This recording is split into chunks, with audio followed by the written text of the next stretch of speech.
आज के इस वीडियो लेक्चर में हम स्टार्ट कर रहे हैं क्लास 10th इकोनॉमिक्स का सेकंड चैप्टर जो कि एम्प्लॉयमेंट जनरेशन के नाम से है।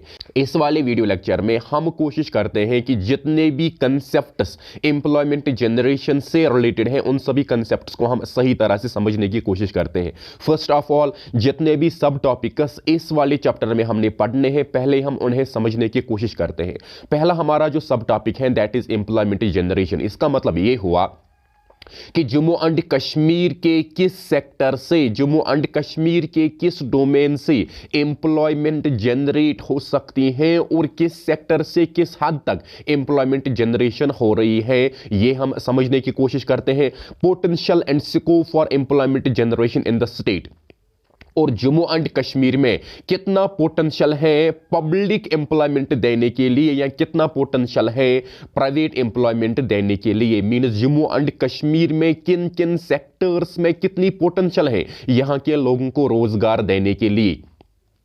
उसके बाद हम समझने की कोशिश करते हैं special industry initiatives in Jammu and Kashmir. इसका मतलब यह हुआ कि इंडस्ट्रियल स्ट्रक्चर को बेहतर बनाने के लिए कौन कौन से कदम उठाए जाते हैं और साथ ही साथ इंडस्ट्रियल स्ट्रक्चर को ज्यादा से ज्यादा फरोग देने के लिए किस तरह से एम्प्लॉयमेंट जनरेशन हो रही है हमारे इंडस्ट्रियल स्ट्रक्चर में। उसके बाद हम समझने की कोशिश करते हैं एम्प्लॉयमेंट इनिशिएटिव्स। इसका मतलब ये हुआ कि हमारी सरकार ने, जम्मू एंड कश्मीर की सरकार ने कौन से स्टेप्स उठाए हैं लोगों को रोजगार देने के लिए। Sectoral initiatives taken by the government for the employment generation means किसी भी इकोनॉमी में 3 सेक्टर्स के जरिए लोगों को रोजगार दिया जाता है, primary sector, secondary sector and tertiary sector. ये वही हमने पढ़ना है कि गवर्नमेंट का फोकस किन किन सेक्टर्स पर ज्यादा है जिनका मकसद यह है कि सेक्टर से जम्मू एंड कश्मीर में एम्प्लॉयमेंट जनरेशन होनी चाहिए। और यही जो पूरे 5 सब टॉपिक से यही हमने इस पूरे चैप्टर में समझने हैं। आइए हम स्टार्ट करते हैं। फर्स्ट ऑफ ऑल हम समझने की कोशिश करते हैं एम्प्लॉयमेंट जनरेशन मीन्स कि जम्मू एंड कश्मीर में किन किन एरियाज से एम्प्लॉयमेंट जनरेट हो रही है। Economic activities that have been the main city of the state economy include agriculture including horticulture, food processing, handicrafts and handloom and tourism. वो इकोनॉमिक एक्टिविटीज़ जिनकी dependence Jammu and Kashmir state economy की ज़्यादा है उसमें agricultural activity आ जाती हैं जिसमें से horticulture backbone of the Kashmir economy माना जाता है। फूड प्रोसेसिंग जो है ये भी एक इकोनॉमिक एक्टिविटी है जिसके ज़रिए से लोगों को रोज़गार दिया जाता है। ये हैंडीक्राफ्ट्स एंड हैंडलूम इंडस्ट्री वो इंडस्ट्री है जिनके ज़रिए भी लोगों को रोज़गार दिया जाता है या जिनके ज़रिए भी लोग रोज़गार कमा रहे हैं। और मोस्ट इंपॉर्टेंटली जो टूरिज्म सेक्टर है जो एक सर्विस सेक्टर के नाम से हम जानते हैं, टूरिज्म सेक्टर को फरोग देने के लिए ज़्यादा से ज़्यादा कोशिश की जा रही है कि लोगों को रोज़गार दिया जाए। इसका मतलब ये हुआ कि जो economic activities Jammu and Kashmir में एग्जिस्ट हो रही है और जिन इकोनॉमिक एक्टिविटीज़ से जम्मू एंड कश्मीर में लोगों को रोजगार दिया जाता है या लोगों को रोजगार मिल रहा है उनमें आता है एग्रीकल्चरल एक्टिविटीज, उनमें आता है हॉर्टिकल्चरल एक्टिविटीज, उनमें आता है फूड प्रोसेसिंग एक्टिविटीज, उनमें आता है हैंडीक्राफ्ट्स एंड हैंडलूम इंडस्ट्री और मोस्ट इंपॉर्टेंटली इस सेक्टर में आता है टूरिज्म सेक्टर जहां से लोगों को रोजगार फराहम किया जाता है। The government is taking all the possible steps for providing gainful employment to youth of the state. Special industrial package announced for Jammu and Kashmir has been a step in the right direction. कहा जाता है कि Jammu and Kashmir government के जरिए हर एक possible कदम उठाया जाता है कि लोगों को यहाँ पर रोजगार दिया जाए। मोस्ट इंपॉर्टेंटली जो यहाँ पर यूथ है इनको यहाँ पर डिफरेंट एक्टिविटीज के जरिए रोजगार फराहम किया जाए।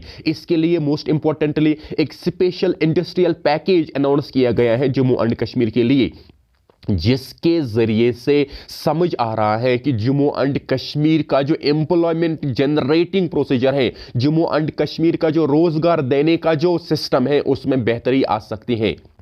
Union cabinet announced a 28,400 crore industrial development package 2021 aimed at creating 4.5 lakh jobs and attracting rupees 20,000 crore investment in the Jammu and Kashmir UT। इसका मतलब ये हुआ कि 2021 में एक इंडस्ट्रियल पैकेज दिया गया जम्मू एंड कश्मीर को, और जो इंडस्ट्रियल पैकेज अनाउंस किया गया 28,400 करोड़ रुपीस पर जो रखा गया था। और इस इंडस्ट्रियल पैकेज का मकसद ये था कि जम्मू एंड कश्मीर में 4.5 लाख जॉब अपॉर्चुनिटीज क्रिएट की जाएगी। साथ ही साथ जो डिफरेंट इन्वेस्टर्स के जरिए जम्मू एंड कश्मीर में इन्वेस्टमेंट हो सकती है, उसका ये अंदाजा था कि जम्मू एंड कश्मीर में 20,000 करोड़ इन्वेस्टमेंट होने की प्रेडिक्शन की गई थी। और ये एक वो सिस्टम था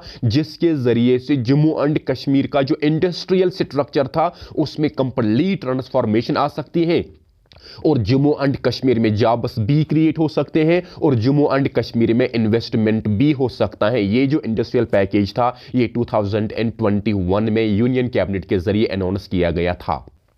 Following sectors of economy have been identified for generation of gainful employment opportunities in the state on sustainable basis। और उसके बावजूद कुछ हमारी इकोनॉमिक एक्टिविटीज वो हैं या कुछ economic sectors Jammu and Kashmir के वो हैं जिनके जरिए से कंप्लीटली और सस्टेनेड बेसिस पर employment opportunities Jammu and Kashmir में क्रिएट की जा रही है, और जिनकी कंट्रीब्यूशन जम्मू एंड कश्मीर में एम्प्लॉयमेंट जनरेशन करने के लिए बहुत ज्यादा अहम है।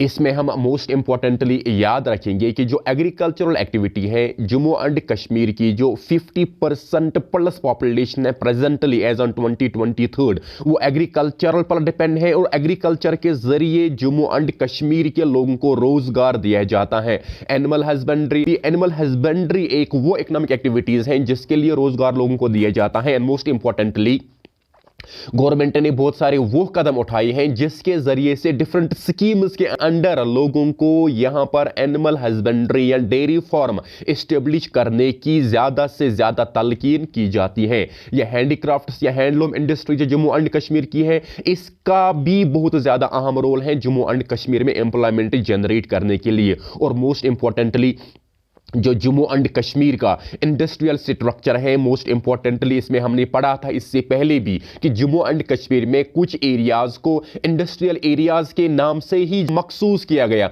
मकसद ये था कि जो भी नए नए एंटरप्रेन्योर्स हैं उनको एनकरेज किया जाए और उनको वहां पर जमीनें दी जाती हैं ताकि वो अपने इंडस्ट्रियल यूनिट्स को सेटअप करें। इसके जरिए भी यहां पर लोगों को रोजगार मिल रहा है।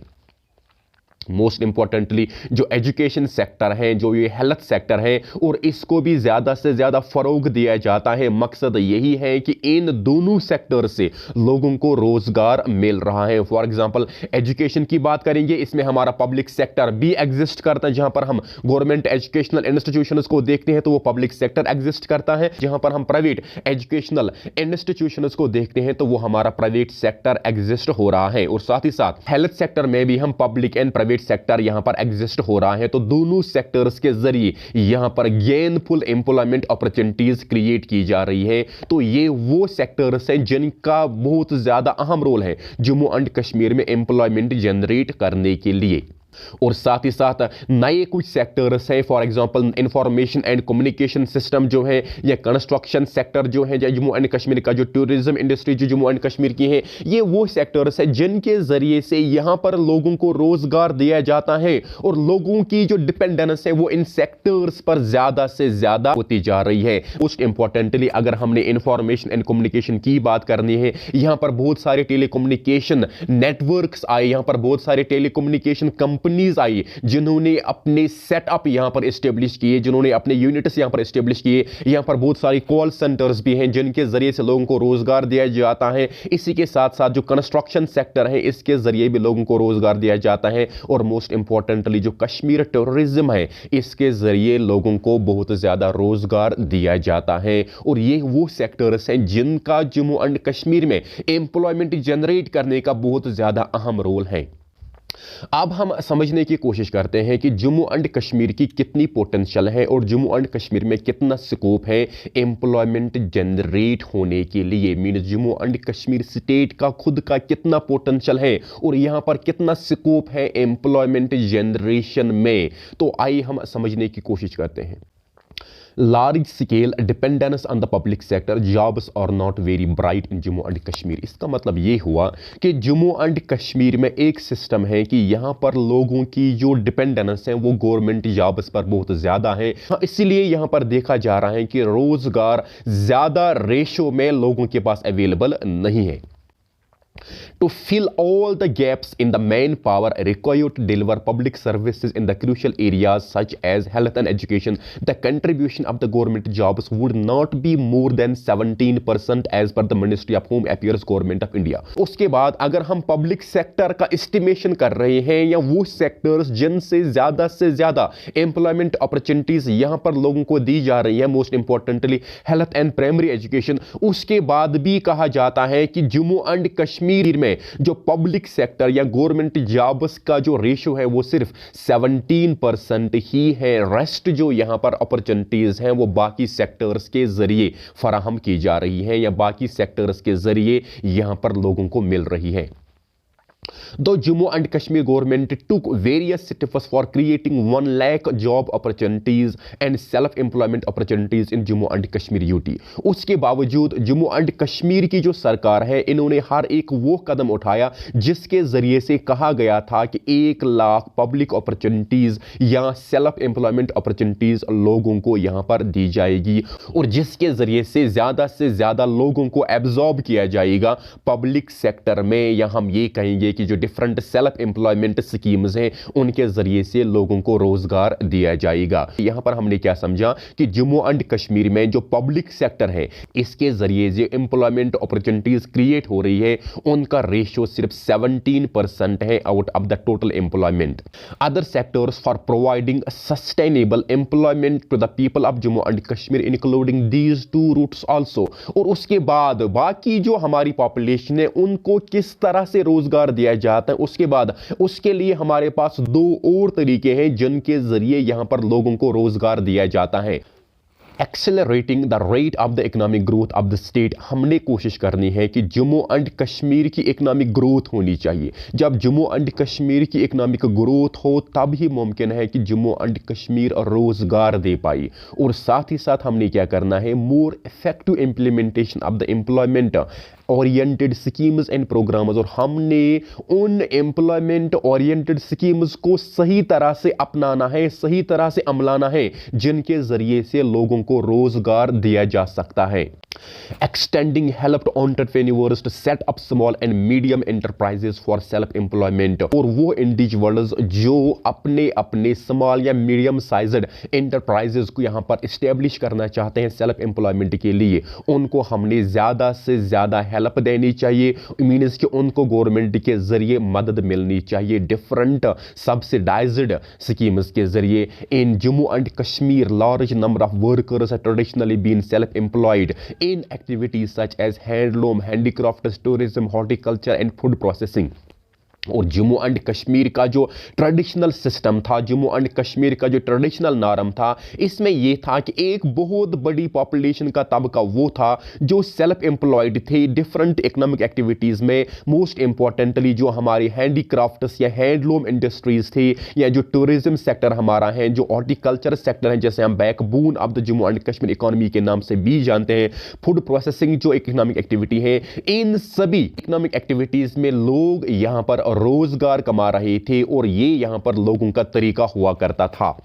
लेकिन due to disturbed conditions of the region some of the workers have suffered loss of employment, majority among them are working at minimal wages. लेकिन जम्मू एंड कश्मीर के जो हालात हैं वो डिस्टर्ब्ड है और इसी वजह से जम्मू एंड कश्मीर के जो डिस्टर्ब्ड कंडीशंस रहते हुए कुछ वर्कर्स जो इन एक्टिविटीज के जरिए अपना रोजगार कमा रहे थे उनकी जो एम्प्लॉयमेंट है वो यहां पर खत्म हुई। मीन्स उनकी एम्प्लॉयमेंट उनके पास नहीं रहती है। मेजॉरिटी वर्कर्स इनमें से वो है जो अब मिनिमल वेजेस पर काम कर रहे हैं। इसका मतलब यह था कि जिस तरह से उनको इन इकोनॉमिक एक्टिविटीज के जरिए रोजगार फराहम हुआ करता था या जिस तरह से वो वेजेस यहां पर गेन करते थे, अब वो उस तरह से यहां पर वेजेस गेन नहीं कर रहे हैं क्योंकि जम्मू एंड कश्मीर की जो कंडीशंस है वो हमेशा सही नहीं रहते हैं। different sectors and subsectors of the state economy would require different kinds of interventions for revival or growth depending on the nature of the economic activities, the impediments to growth and the institutions that are in place to promote growth। कहा जाता है कि Jammu and Kashmir में जो different sectors या different सब sectors हैं उनकी इकोनॉमिक कंडीशन को या उनमें ग्रोथ लाने के लिए जम्मू एंड कश्मीर के जरिए बहुत ज़्यादा इंटरवेंशन किया जाता है ताकि उन इकोनॉमिक एक्टिविटीज़ को रिवाइव किया जाए, उनमें ग्रोथ लाई जाए depending on the nature of their activities. और जिस एक्टिविटी का जिस हिसाब से नेचर हो उसी हिसाब से उसमें ग्रोथ लाई जाती है। और इसके साथ साथ कुछ इंटरवेंशंस या कुछ कदम जो उठाए गए वो in the form of government schemes या डिफरेंट स्पेशल एम्प्लॉयमेंट अपॉर्चुनिटीज के रूप में हमें दिखाई दे रही है या हम समझ रहे हैं। मोस्ट इंपॉर्टेंटली प्राइम मिनिस्टर और रोजगार योजना एक वो स्कीम लाई गई है जिसके जरिए से लोगों को रोजगार दिया जाता है। सेल्फ एम्प्लॉयमेंट स्कीम्स के जरिए rural employment guarantee programme means कि जो रूरल एरियाज हैं उनको इसके स्कीम के जरिए रोजगार दिया जाता है। National rural employment guarantee scheme, national rural employment guarantee scheme या Jammu and Kashmir self employment schemes, ये वो कदम है जो उठाई गई है ताकि जम्मू एंड कश्मीर के लोगों को ज़्यादा से ज़्यादा रोज़गार फराहम किया जाए। During the 11th 5-year plan of 2007 and 12, an amount of 25,834 crore have been allocated to boost in particular labor-intensive manufacturing sector like food processing, leather products, footwear, textiles, and for many service sectors, particularly tourism sector. During the 11th 5-year plan, जो 2007-2012 तक रहा था, an amount of ₹25,834 crore रखे गए थे, allocate किए गए थे जम्मू एंड कश्मीर में जो लेबर इंटेंसिव मैन्युफैक्चरिंग सेक्टर्स थे उनको फरोग देने के लिए। मोस्ट इंपॉर्टेंटली जो फूड प्रोसेसिंग इंडस्ट्री है इसको फ़रोग देने के लिए इसमें काम किया गया। जो लेदर प्रोडक्ट्स या फुटवेयर या टेक्सटाइल इंडस्ट्रीज़ थी उनको फ़रोग देने के लिए इस 11th 5-year प्लान में जो अमाउंट रखा गया था, मकसद यही था कि जम्मू एंड कश्मीर में गेनफुल एम्प्लॉयमेंट अपॉर्चुनिटीज़ क्रिएट की जाए। मोस्ट इंपॉर्टेंटली जो डिफरेंट सर्विस सेक्टर्स थे पर्टिकुलरली टूरिज्म सेक्टर को फ़रोग देने के लिए इस 11th 5-year प्लान के ज़रिए काम किया गया। The task force constituted by the central government on creation of the employment and self-employment opportunities during the year of 2003 has projected employment opportunities in the 3 categories to the extent of percentages indicated against each। तो Jammu and Kashmir में एक committee तश्कील की गई थी central government के जरिए जिसका मकसद ये था कि जम्मू एंड कश्मीर में किस सेक्टर के जरिए किस तरह से एम्प्लॉयमेंट अपॉर्चुनिटीज़ क्रिएट हो सकती है या क्रिएट की जा रही है। ये जो कदम था ये 2003 में उठाया गया था और जिसके ज़रिए से कहा गया था कि जम्मू एंड कश्मीर में जिस जिस इकोनॉमिक एक्टिविटी के ज़रिए या जिस जिस डोमेन के ज़रिए एम्प्लॉयमेंट अपॉर्चुनिटीज़ क्रिएट की जा रही है वो मोस्ट इंपॉर्टेंटली 3 तरह के हैं। सेल्फ एम्प्लॉयमेंट की अगर हम बात करेंगे जहां पर लोग खुद रोजगार कमा रहे हैं उसका परसेंटेज 38.17% है। वेज एम्प्लॉयमेंट की अगर हम बात करेंगे उसका जो परसेंटेज है 45.18% है। और साथ ही साथ जो रेगुलर सैलरीड एम्प्लॉयमेंट है इसका मतलब है जो पब्लिक सेक्टर में काम कर रहे हैं वहां से सिर्फ 16.65% ही एम्प्लॉयमेंट जनरेशन हो रही है या जो जम्मू एंड कश्मीर की पॉपुलेशन की dependence on the salaried employment है वो सिर्फ 16.65% है। और ये जो डेटा है ये आप याद रखोगे, मे बी एग्जाम में पूछा जाए कि सेल्फ एम्प्लॉयमेंट से कितना रोज़गार दिया जाता है, वेज एम्प्लॉयमेंट से कितना रोज़गार दिया जाता है और साथ ही साथ जो रेगुलर सैलरीड एम्प्लॉयमेंट है वो कितना रोज़गार दिया जा सकता है। उसके बाद जम्मू एंड कश्मीर का जो इंडस्ट्रियल स्ट्रक्चर है इसको बेहतर बनाने के लिए कौन से कदम उठाए जाते हैं, स्पेशल इंडस्ट्री इनिशिएटिव कौन से लिए जाते हैं। Jammu and Kashmir has a large talent pool of youth who are well educated but are unable to find employment due to lack of soft skills, lack of technical knowledge. Jammu and Kashmir में मसला क्या है कि यहाँ की जो पॉपुलेशन है बहुत ज़्यादा एजुकेटेड है, बहुत ज़्यादा तालीम याफ्ता है, लेकिन उनके पास जो सॉफ्ट स्किल्स हैं, जो टेक्निकल नॉलेज है, जो प्रैक्टिकल नॉलेज है related to different technical fields वो उनके पास अवेलेबल नहीं है। या जो डिफरेंट या जो नेसेसरी ट्रेनिंग है डिफरेंट टेक्निकल डोमेन्स में वो यहाँ की पॉपुलेशन के पास नहीं है, यहाँ के यूथ के पास नहीं है। इसलिए to engage the youth, an initiative was taken to identify 10 to 20 companies across industrial sector to partner with an educational institutions and run special training programs to enhance employability of 8,000 youth per annum in Jammu and Kashmir over 5 years period। इसलिए लोगों को यहाँ पर technical knowledge या practical training देने के लिए एक कदम उठाया जाता है ताकि यूथ को एंगेज किया जाए। इसके जरिए से 10 to 20 कंपनीज के साथ government of Jammu and Kashmir के जरिए टाई अप किया जाता है और ये जो कंपनीज थी अक्रॉस डिफरेंट इंडस्ट्रियल सेक्टर से थे और जिनका टाई अप किया जाता है as per there tie up. इनका जो टाई अप था वो डिफरेंट एजुकेशनल इंस्टीट्यूशंस के साथ रखा गया और अकॉर्डिंगली इनको वहां पर डिफरेंट स्पेशल ट्रेनिंग प्रोग्राम्स चलाने थे ताकि यहां पर लोगों को जाके हमारा जो यूथ है उनको नेसेसरी ट्रेनिंग दी जाए। और मकसद ये था कि 8,000 जो यूथ है उनको यहां पर एनम के हिसाब से ट्रेनिंग दी जाएगी और ये जो सिस्टम है ये बराबर 5 साल तक चलता रहेगा। This would help 40,000 youth in Jammu and Kashmir becoming employable in various sectors across India। इसका मतलब ये था कि इस इनिशिएटिव के जरिए जो 40,000 का यूथ है जम्मू एंड कश्मीर का उनको यहाँ पर एम्प्लॉयमेंट ओरिएंटेड ट्रेनिंग दी जाएगी ताकि वो रोजगार के लिए यहाँ पर एलिजिबल रहे, ताकि वो उन सेक्टर्स में भी अपना रोजगार कमा सकते हैं जिन सेक्टर्स की अभी तक उनके पास नेसेसरी ट्रेनिंग अवेलेबल नहीं थी। यहाँ पर हम याद रखेंगे कि जो गवर्नमेंट एजुकेशनल इंस्टीट्यूशंस हैं वहाँ पर ज़्यादा से ज़्यादा टेक्निकल नॉलेज देने के लिए बहुत सारे और मल्टीपल सब्जेक्ट्स इंट्रोड्यूस किए गए हैं ताकि लोगों को नेसेसरी ट्रेनिंग दी जाए ताकि वो अपना रोजगार खुद से कमा सके या वो आसानी से पब्लिक सेक्टर पर डिपेंडेंस ना रहकर अपना रोजगार कमा पाए। इससे क्या हो सकता है, this could be operationalised through a scheme to be executed in the PPP mode with 50-50 cost sharing between the government and the private sector. और ये जो स्पेशल इंडस्ट्री इनिशिएटिव लिया गया था इसको ऑपरेशनलाइज किया जाएगा और एग्जीक्यूट भी किया जाएगा on the PPP model. PPP का मतलब हुआ पब्लिक प्राइवेट पार्टनरशिप, जिसमें पब्लिक सेक्टर और प्राइवेट सेक्टर दोनों एक दूसरे के साथ पार्टनरशिप करेंगे और 50-50% के हिसाब पर कॉस्ट भी शेयर करेंगे और प्रॉफिट भी शेयर करेंगे। इसका मतलब ये हुआ कि अगर हमने किसी भी एक इनिशिएटिव को उठाने के लिए 1 लाख रुपीस का इन्वेस्टमेंट करना होगा और ये इन्वेस्टमेंट प्राइवेट कंपनीज के साथ करना होगा तो साथ ही साथ वहां पर इस पीपीपी मॉडल में क्या होगा, प्राइवेट कंपनी के जरिए भी 50,000 का इन्वेस्टमेंट किया जाएगा और गवर्नमेंट के जरिए भी 50,000 का इन्वेस्टमेंट किया जाएगा। यही होता है 50-50 कॉस्ट शेयरिंग रेशियो। और ये जो पीपीपी मॉडल है इसका मकसद ये होता है कि जहां पर गवर्नमेंट सेक्टर और प्राइवेट सेक्टर एक साथ मिलकर कोई भी काम कर रहे हैं, एक साथ मिलकर कोई भी इनिशिएटिव लिया जा रहा है।